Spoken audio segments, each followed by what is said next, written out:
네.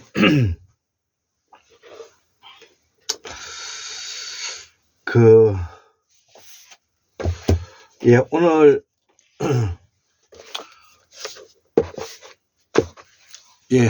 한국 문명학술은,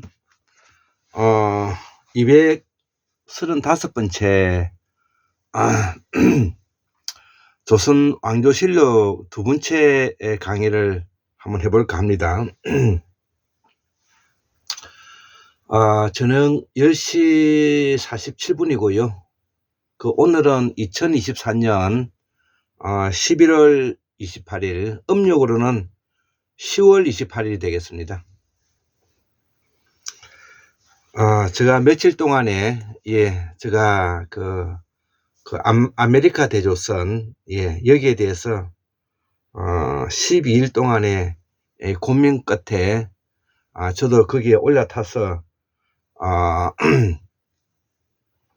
우리의 환국사를, 복원하는데, 특단의, 그런, 학문적 고민에 대한 선택을, 총동원해서, 받아들이면서, 여기에 대한 가장 근거가 되는 것이 바로 이 동국 조선의 최고의 걸작이라고 말할 수 있는 조선 왕조실록이 이를 대변해 주기 때문에 우리가 역사를 공부하는데 사료를 또 중요성이기 때문에 이것을 참조를 해서 특히 우리 김종윤 선생님의 이 사람을 보라, 이 사람을 보라, 인물로 본 한반도 조선사의 허구라는 부분인데요. 그래서 이 김종윤 선생님께서 어떻게 표현하고 있느냐 하면은 철저하게 날조된 반도사에 대한 통렬한 고발을 하면서 원래 조선사와 중국사는 하나였다. 가짜가 판치는 한국사, 뭐 이렇게 설명을 하고 있고요. 또 김종윤 선생님은 과연 이 땅에 조선인, 조선사, 조선강육은 있었던가?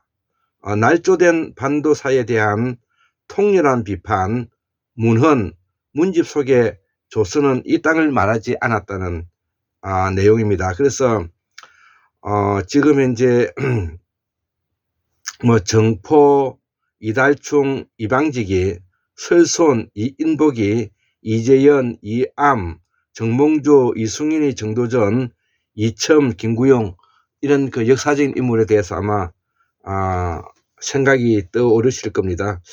자, 그래서 지금 이제 김종윤 선생님께서 이야기하고 있는 원래 조선사와 중국사는 하나였다, 이제 이런 큰 틀인데, 이 말을 조금 더 이제 설명을 더 붙이면 조선은 한이라고도 하고 또 우리가 밝을 한자라고도 합니다. 자, 그래서 이 조선은 온누리에 우리가 쓰고 있는 말과 글과 사상, 제도, 제국, 문명사를 함께 하는데, 이를 샤먼의 제국, 샤먼의 문명, 샤먼 제도, 샤먼 사상, 이렇게 이해를 하면 되겠습니다. 자, 그래서 우리는 국가 개념에 지금 현재 중국, 뭐 조선, 미국, 그 다음에 뭐 프랑스, 일본, 이런 내용은 민족 국가가 이렇게 탄생한 시기는 우리가 1차 대전, 2차 세계대전을 끝내고 또 제국주의 시절에 분할된 것이기 때문에 국가의 개념이 지금 오늘날에 이루어진 것을 가지고 우리가 고대사나 상고사나 태고사를 이해하기 어렵게 되는 것입니다. 그래서 원래 이 조선사와 중고사는 하나였다는 말에 대해서 저도 동감하고요. 이 조선사 안에 이제 조정이 있는 것이죠. 5, 16국, 그 다음에 위진 남부시들을 거쳐서 그 다음에 수당 원명청 이런 조정이 있었던 것이죠. 그 조정이 있었던 곳을 우리가 중국이라고 말하고, 그 중국을 우리가 경기 적현지방이라 하고, 그 경기 적현지방을 우리가 황제가 다스렸던 곳이다, 이렇게 이해하면 되겠습니다. 자, 그런데 우리가 수당 원명청 이러한 그 조정도 세 가지로 나누어져 있다는 것이죠. 어떻게 세 가지로 나누어져 있느냐면은 삼지 제도로 이제 이루어져 있다는 것이죠. 삼지라는 것은 우리가 삼지라고도 표현하는데, 이게 둘러싸여져 있다는 것입니다. 사여져 있다는 것이죠. 우리가 담배 삼지라든지 이런 것들이 보따리를 우리가 삼지라 그러지 않습니까? 이렇게 둘러싸여져 있다. 어떻게 둘러싸여져 있는지 이 부분이 핵심적인 것입니다. 그것이 바로 우리가 제사장 그룹, 제사장 계급, 그 다음에 생산자 계급, 그 다음에 군사 계급이 세 개가 한 묶음으로 연결되어 있는 만장일치제 우리가 화백제도를 두고 있다는 것을 가지고 이해를 해야만이 우리가 이해를 할 수가 있는 것입니다. 그렇기 때문에 조선사는 중국사가 하나였다는 이 말은 오늘날에 우리가 중국이라고 이름을 붙인 것은 1949년 10월 1일 모택동이가 소위 말하는 중국을 통일하고 난 다음에 장개석이를 대만으로 쫓아내고, 지금은 이제 그 대륙인 그 중원 대륙을 통일하면서 소위 말하는 통일하면서 이들이 중화인민공화국을 줄여서 중국이라는 이름을 처음으로 썼다는 것이죠. 자, 그렇기 때문에 그 이전에 진화조선, 진화중국은 진화조선이라고 표현하는 것이 옳고, 지금 현재 중국은 중공이라고 표현하는 것이 더 합당하다는 것이죠. 자, 그래서 이 중공은 사회주의 국가 내지 공산주의 국가로서 국가보다는 이 공산당이 나라를 이끌어가는 소위 말하는 형태라는 것을 우리가 이해를 해야 될 것 같습니다. 자, 그래서 우리가 오늘 이런 강의를 이해하기 위해서는 바로 김종윤 선생님의 이 사람을 보라 1, 2, 3권으로 되어 있습니다. 이런 책을 꼭 한번 볼 필요성이 있고요. 그 다음에 우리가 박인수 선생님의 아메리카 대조선, 자, 이분은 어떻게 설명하고 있느냐 하면은, 조선은 아메리카 대륙에 존재했다. 조선의 경기 지역이 유럽이며 아메리카 대륙 미시시피 강 유역에 있었다. 조선은 인도 유럽 언어인 산스크리트 범어를 사용했던 나라이다. 아메리카 대륙의 유색 인종을 전 세계로 이주시키면서 해운음의 전성기를 맞이하였다. 세계대전은 아메리카 대륙에서 쫓겨난 자와 남은 자와의 전쟁이다. 이렇게 지금 현재 박인수 선생님께서는 설명하고 있다는 것입니다. 자, 이것도 우리가 참조를 해볼 만한 것이고요.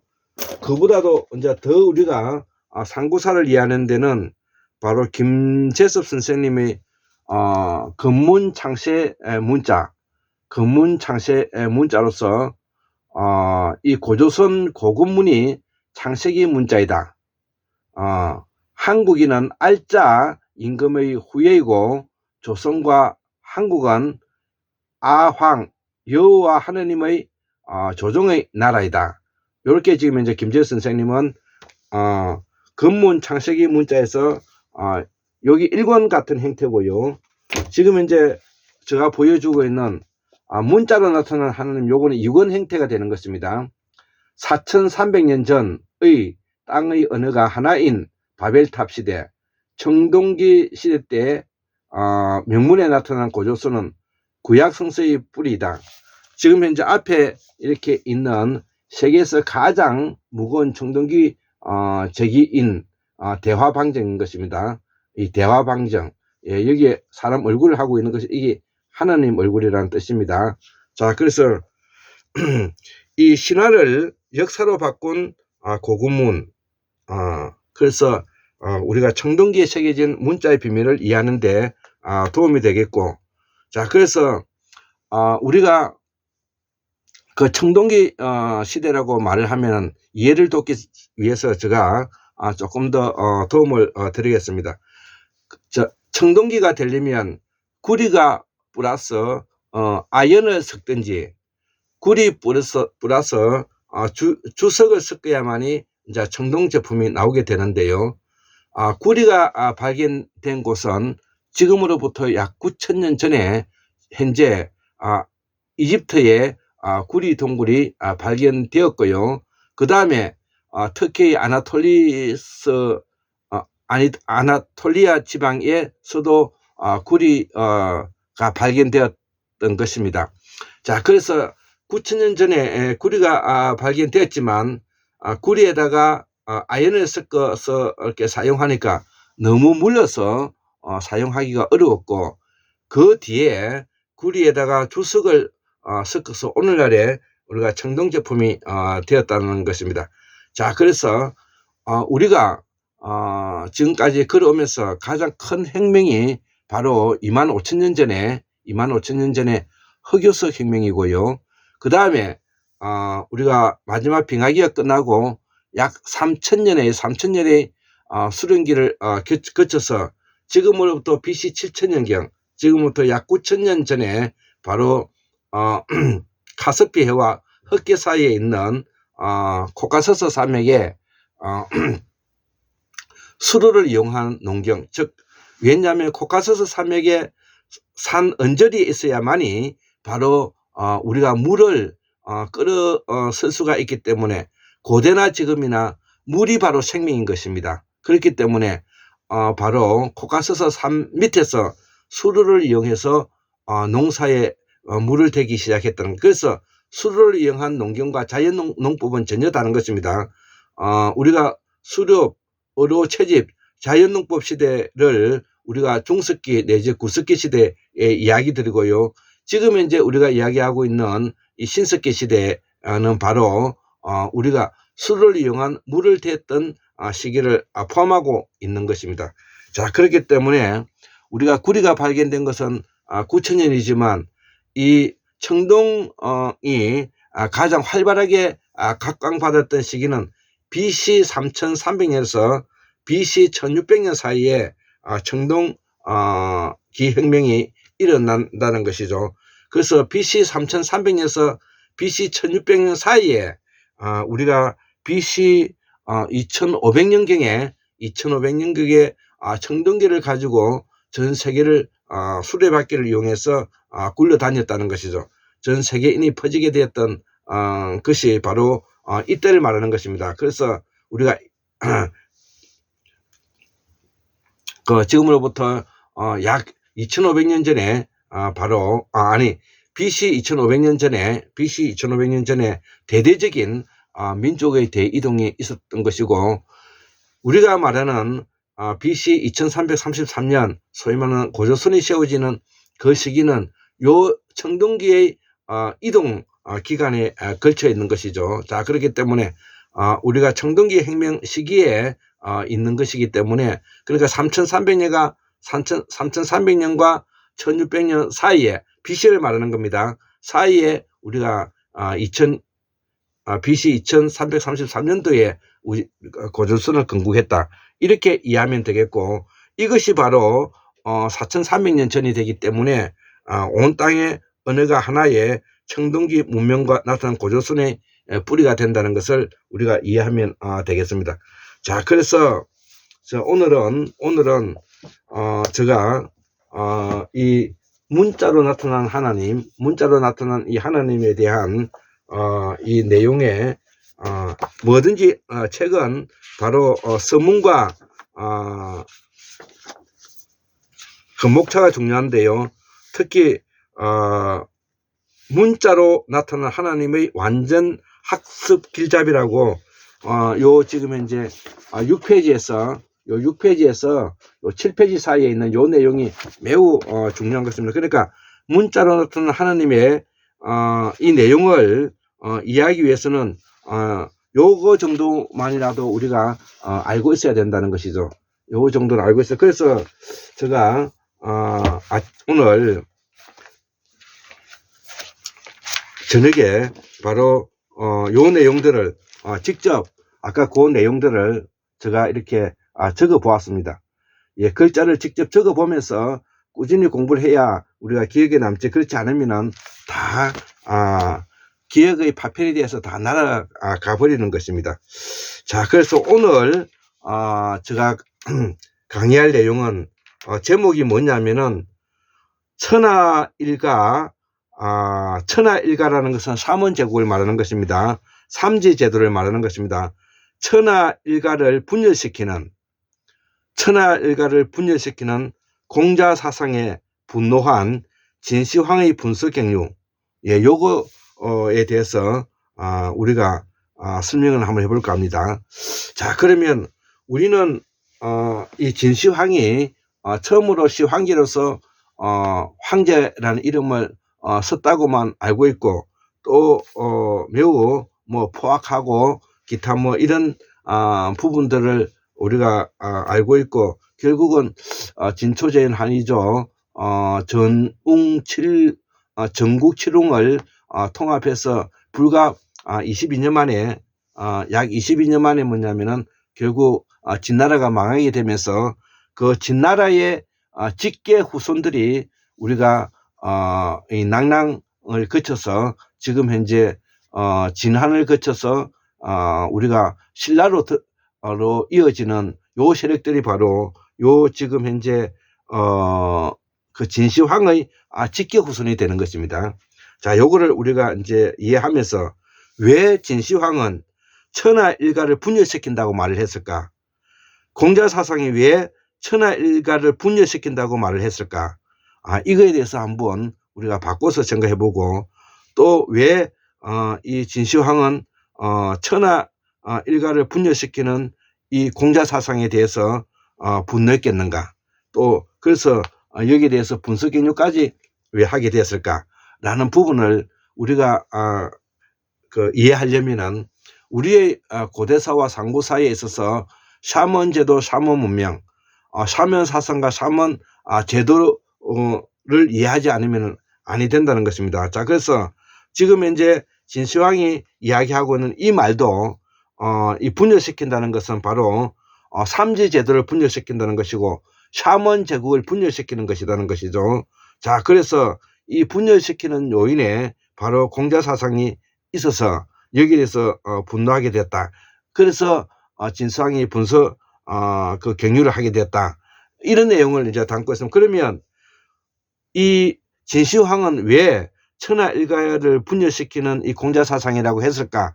여기에 대해서 우리가 조금 그 이해를 할 필요성이 있는 것입니다. 자, 그래서 이 샤먼 사상에 대해서 간단하게 이렇게 적어보면, 샤먼 사상의 부활은 이말 속에 담겨 있는데, 즉 이 조선제국, 이 샤먼 제국은 그 다음에 그 다음에 한은 같은 말이라는 것이죠. 이는 같은 말이고, 샤먼 제국을 삼지제도로서 하은주를 바탕으로 하는 삼원일체 사상이라는 것입니다. 생산자 그룹, 지도자 그룹, 즉 제사장 그룹, 그 다음에 군사계급, 이렇게 삼원일체 사상이라는 것입니다. 일체 사상이라는 것은 이 세 사람이 화백제도를 통해서 만장일치제로서 우리가 이끌어가는 정치 시스템이라는 것입니다. 이것이 후대에 가톨릭의 삼위일체 사상이 되었다는 것입니다. 자, 그래서 하늘, 땅과 인간, 성부, 성자, 성신 이런 것을 말하면서 바로 이 신은 우리가 신농시를 신이라고 이야기하는데, 바로 신농시라고 이야기하는 것은 신인 이 하나님을 이 그 염제신농시를 바로 농사의 신이라는 이름으로 폄하하기 위해서 했던 말이다, 이렇게 우리가 알고 있으면 되겠습니다. 그래서 환인, 환웅, 당군을 우리가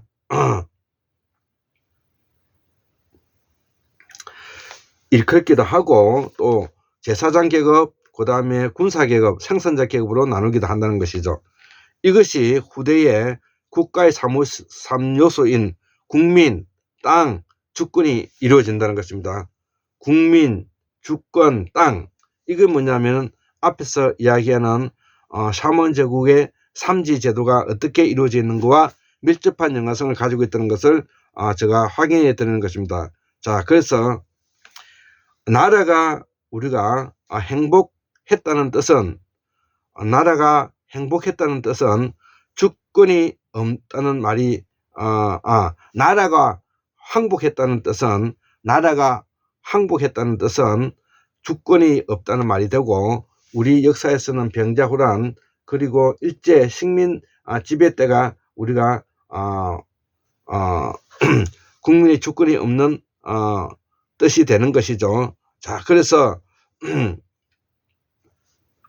그 이유는 이 제사장 계급인 하은주를 이야기하고, 진시황, 그 다음에 위진 남북조시대 516궁, 그 다음에 수당 원명청을 거쳐서 수당송 원명청, 당송 원명청,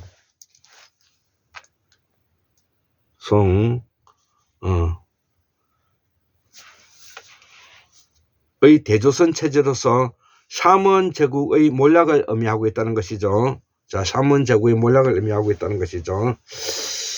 자, 그래서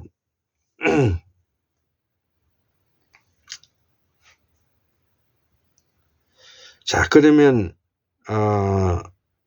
이러한 고난의 구군을 찾는 길은 이러한 우리의 샤먼 제국이 사라져서 몰락하게 된 것을 찾는 것은 다시 샤먼 제국의 부활뿐이라는 것이죠.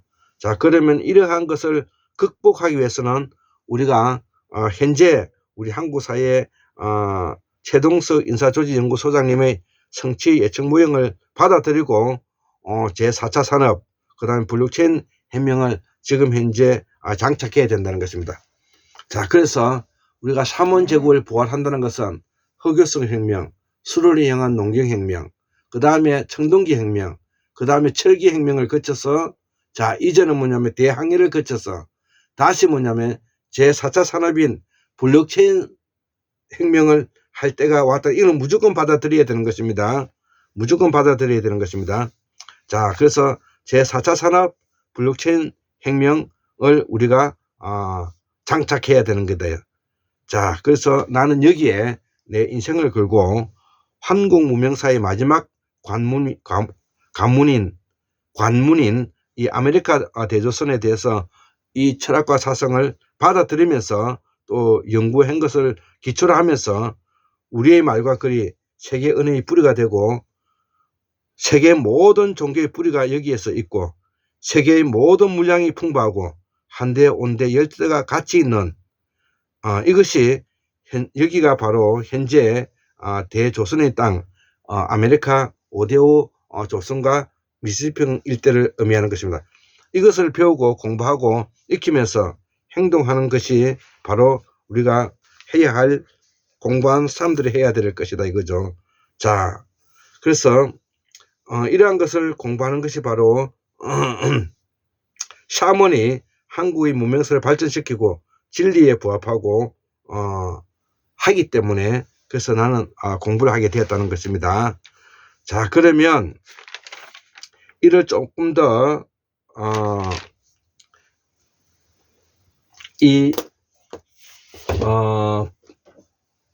우리가 이 고대사와 상고사를 이해하기 위해서는 바로 이 금문 창세기 문자와 그 다음에 이 문자로 나타난 이 하나님에 대해서 오늘 조선왕조실록 두 번째 강의로서 제가 적었던 내용을 한번 재정리하고 오늘 마치도록 하겠습니다. 자, 그래서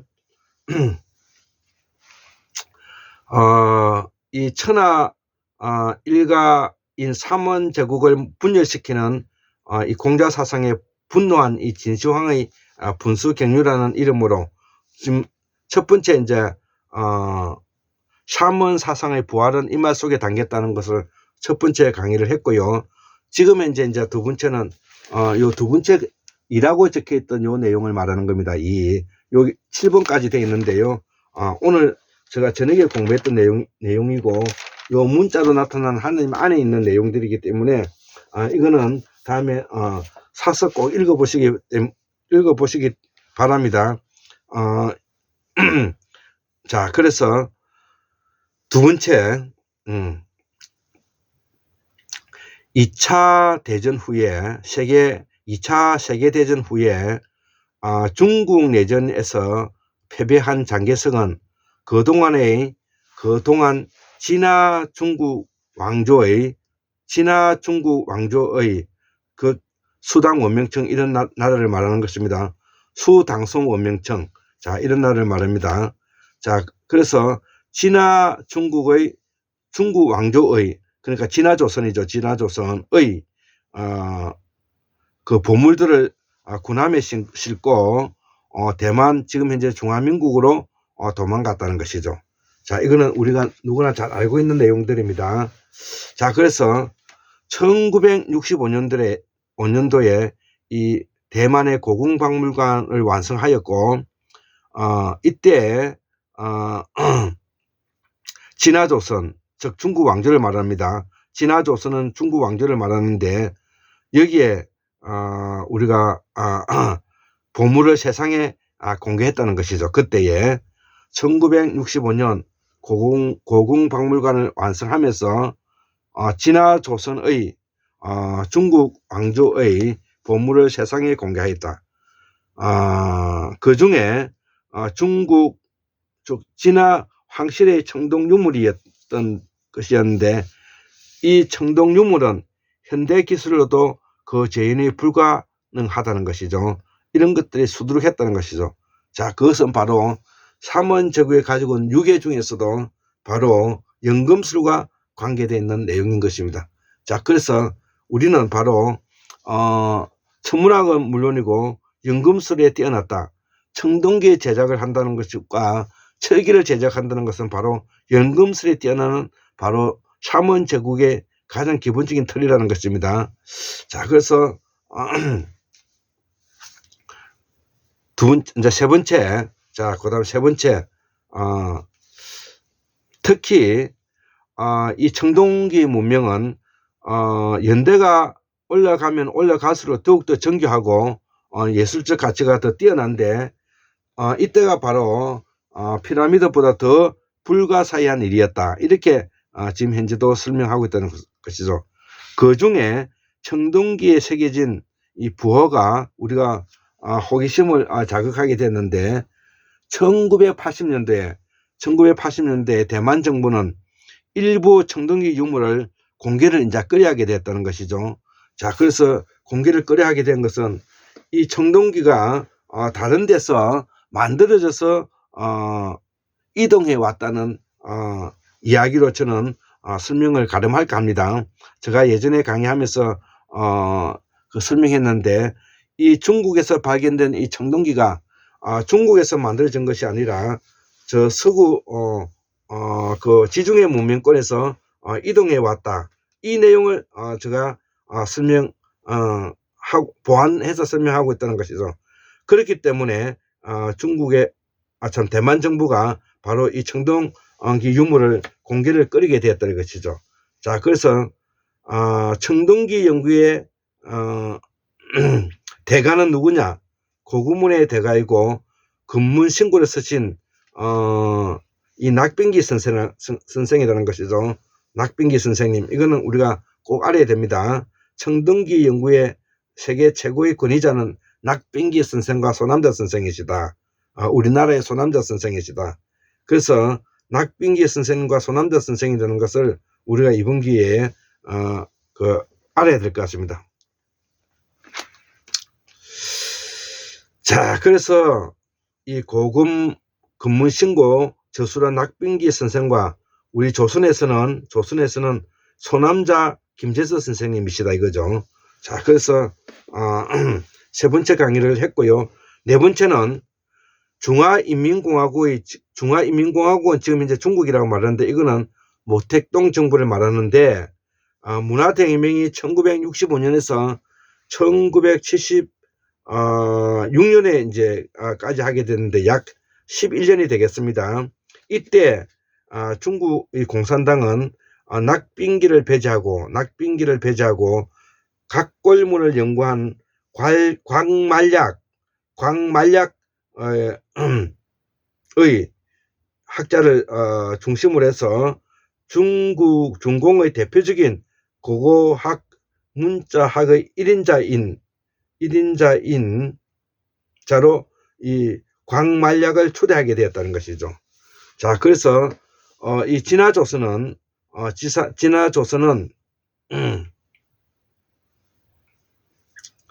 오호 16국에서 위진남북제 시대에서 그 다음에 수당송 원명청 그리고 그 사이에 5, 16국이 있었죠. 예, 중국, 그러니까 중국이라 부르면 안 되고 지금 현재 진화조선에 있었던 조정을 우리가 지금 설명하고 있는 것입니다. 수당 원명청. 자, 그래서 이들이 이 중공이 바로 배신을 하게 됐다는 것입니다. 자, 그래서 이 오늘날에 지금 현재 중국은 바로 모택동 정부가 1965년에서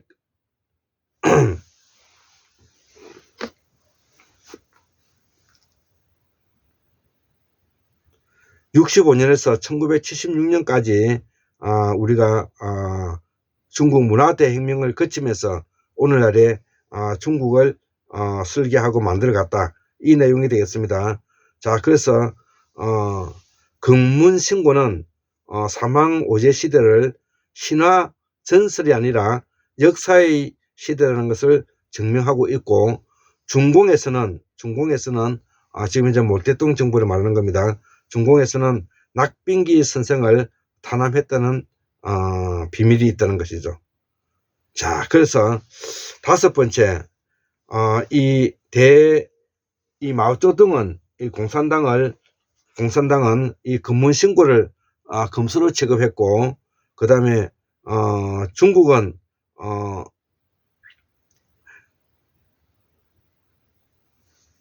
당이 중국을 말합니다. 지금 중국이 아니라 중공이죠. 중공.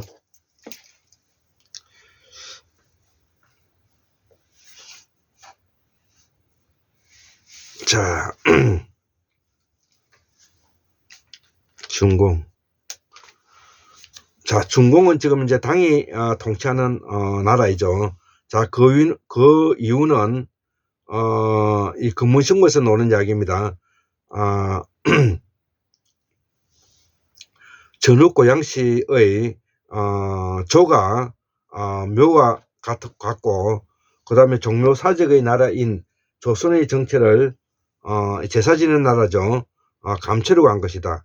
이후에 낙빙기 선생의 연구와 그 다음에 소남자 선생님께서 연구하는 5년간의 토론을 통해서, 즉 낙빙기 선생님과 5년 동안의 편지를 주고받으면서 공부를 했던 것이죠.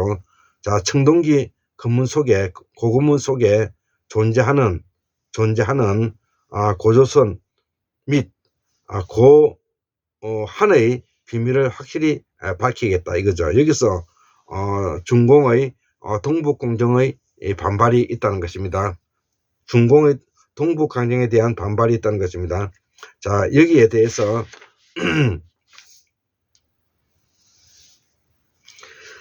문자로 나타난 동북공종의 문자로 나타난 하나님의 계요.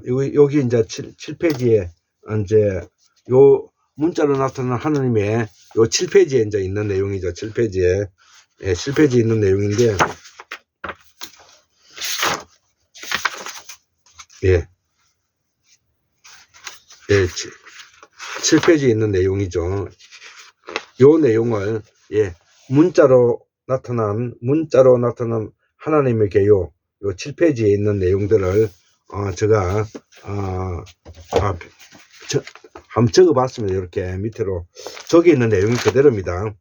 자, 그래서, 문자로 나타난 하나님의 계요를 간단하게 우리가 15번째까지 읽어보면, 바로, 낙병기 선생은 날일, 일자, 날일, 월, 이 네 자가 각각 사람이며 국가라는 것을 증명하였다. 두 번째, 4500년 전 BC 2500년 민족의 대이동이 일어났죠. 이때에 고조선이 세워졌다는 뜻입니다. 여기서 양족과 웅족의 누비 혼인 제도가 중요한데, 이게 이제 2대1이라는 것입니다. 자, 그래서 여기서 2대1이라는 것은 삼촌과 조카, 그 다음에 고모와 그 조카를 말하는 겁니다. 자, 그래서 2대2 혼인제도를 말한다 이거죠. 세 번째, 삼국사기에 나와 있는 것인데, 소금천시의 역삼모, 그 다음에 리얼은 이 신농시의 세 아들의 사이며, 이 금천시는 바로 신농시의 세 아들 사위이며 제2대 그 천자가 되는 사람이다 이거죠. 소금천시가. 자, 그래서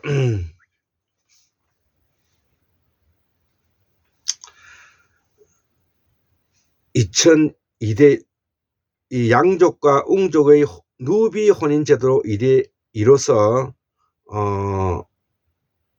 세계를 하나의 문화권으로서 통합했다는 것이죠. 자, 세 번째, 삼국사기에 놓이는 소금천시는 신농시 세 아들의 사이며 제2대 천자이다.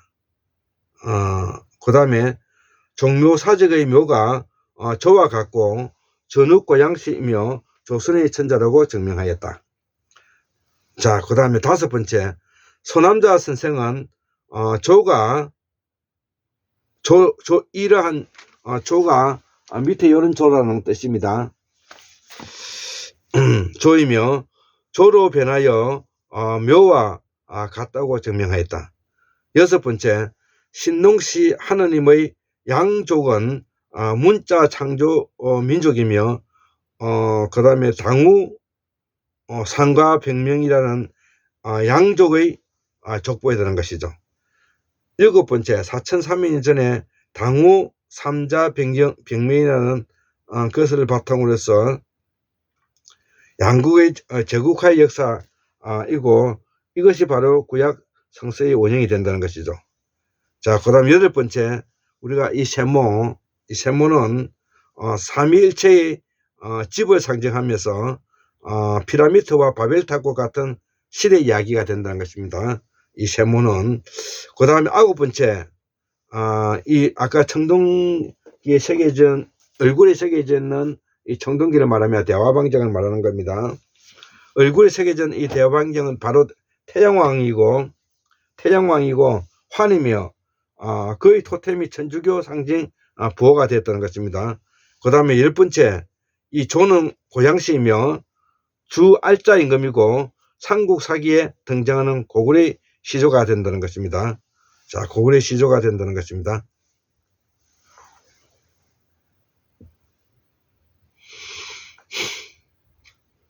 자, 그래서 11번째, 이 고양시의 셋째 아들 곤 때에 그 다음에 선이 생겼다 이거죠. 조선할 때 선이 생겨서 조선이라는 이름으로 완성하였다는 것입니다. 12번째, 가마시는 제국 고신시로서 사등구론이 아닙니다. 자, 그래서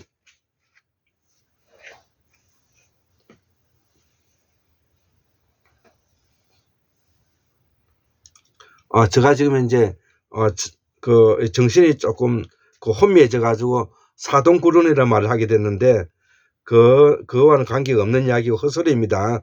자, 12번째 저 아까 11번째 고양시의 셋째 아들 곤 때에 선이 이제 완성되어서 우리가 조선이라면 이제 완성되었다 이 말을 하는 것이고요.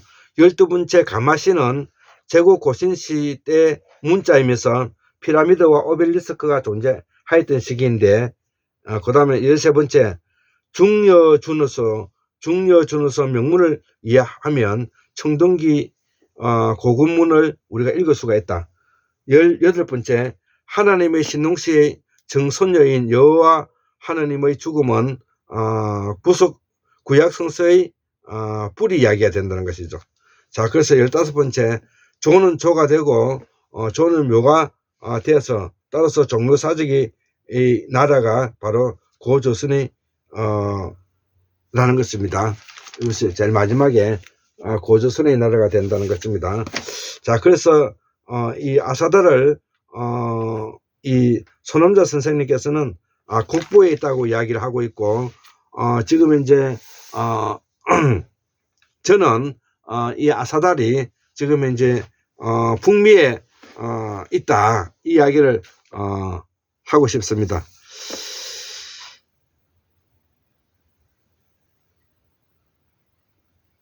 예, 오늘 제가 좀 정신이 없어서 요 나머지 부분들은 다음에 제가 그 강의하도록 하겠습니다.